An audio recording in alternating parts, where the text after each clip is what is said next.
Asus is popping out more OLED monitors than Nick Cannon is popping out babies, and this year is no exception. Just a few days before CES, Asus announced their brand new refreshed PG32UCDM Gen3 displays. And I so happen to have a sample on hand, so we're gonna check it out, see what's new, and how it compares to their last gen monitor. They did send me their 32-inch model for the video, however I only have the 27-inch version of the last generation model to compare against, so just keep that in mind. Okay, so the new 3rd gen refresh PG32UCDM still has a 4K resolution QD OLED panel with a 0.03 millisecond response time. However, the new change is with their blackshield film, which boosts the perceived black levels by up to 40%, and you can kind of see the difference in black levels between both monitors. The new Gen 3 monitor does have deeper blacks, and you can tell, especially under well-lit rooms. But if you look at the previous gen monitor by itself, it still looks good, and you probably won't see the difference unless you look at it side by side. Playing games or watching content on either of the monitors will still have the same great experience. You're definitely not gonna be sitting there thinking, oh man, the black levels on these older generation OLED panels are terrible. Yes, the blackshield film does improve the overall black levels, but it's not monumental. The true black glossy coating from Asus, on the other hand, huge difference. Wow. But black levels are not the only thing that's affected with this new blackshield film that they're putting on these displays. It also increases the panel's hardness for 2.5 times better scratch resistance, making it more durable than last gen. If this monitor didn't cost $1,300, I would gladly put it to the test. And I'm not even kidding you guys, when I first got the previous generation monitor, I accidentally scratched it taking it out of the box. Those OLED monitors scratch so easily, and on top of that, it's very difficult to clean.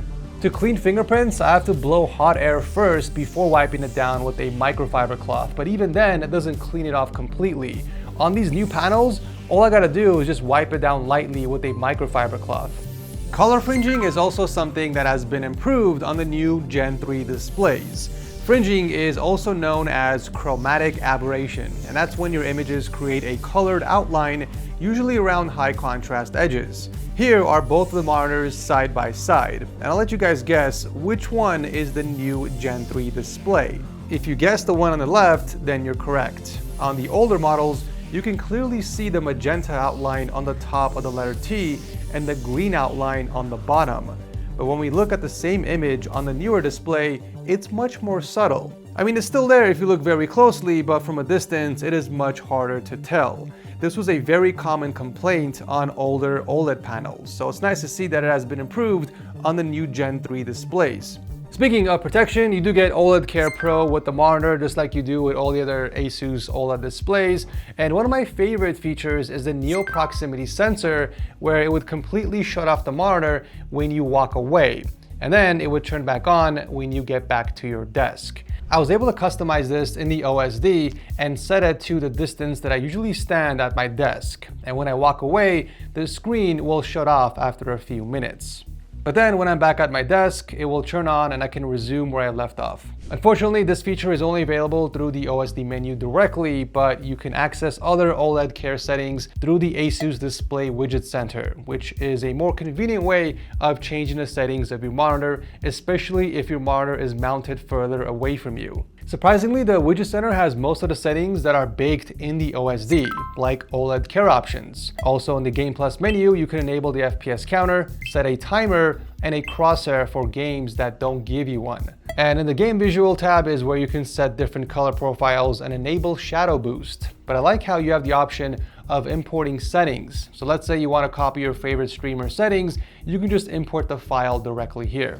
The design has remained the same for the most part. We still have the spider legs, thin bezels all around, and an adjustable stand that gives you tilt, swivel, and height, but for some reason, you do lose rotation on the new Gen 3 model. But it is VESA compatible, so you can hook this up any way you like, and you still get that tripod mount up top for arms and streaming gear.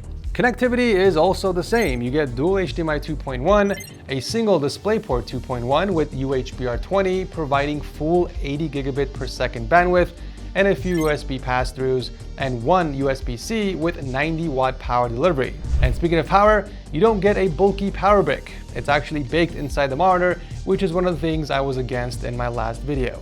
I mean, it's great for portability since you don't have to carry this massive, ugly eyesore of a power brick every time, and it does clean up your setup quite a bit, but if the power goes bad, you have to send in your entire unit for them to repair it instead of having them send you a replacement power brick. But the good thing is that you still get the 3-year warranty from ASUS, which does include panel burn-in.